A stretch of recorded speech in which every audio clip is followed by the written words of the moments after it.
అదేవిధంగా ఇక నిన్న జరిగి 11 తారీఖు జరిగి 13 తారీఖు ఏదైతే ఓట్ల లెక్కింపు జరిగిందో అందులో భాగంగా కాంగ్రెస్ పార్టీ హవా కొనసాగింది.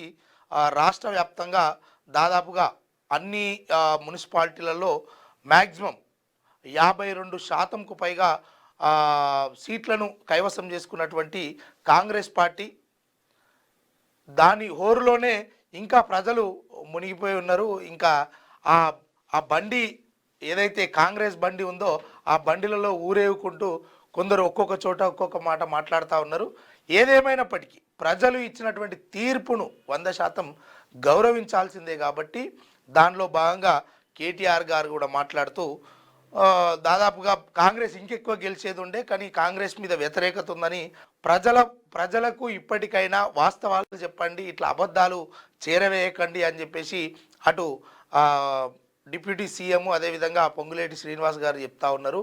ఇప్పటికైనా బుద్ధి తెచ్చుకోండి, ఇప్పటికీ కాంగ్రెస్ ప్రభుత్వం బాగా పాలిస్తుంది, ఇంకా లేనిపోయిన అబండాలు వేయొద్దు కాంగ్రెస్ పార్టీ మీద అని చెప్పేసి అటు పొంగులేటి శ్రీనివాస్ రెడ్డి ఉప ముఖ్యమంత్రి వీళ్ళు చెప్తా ఉన్నారు.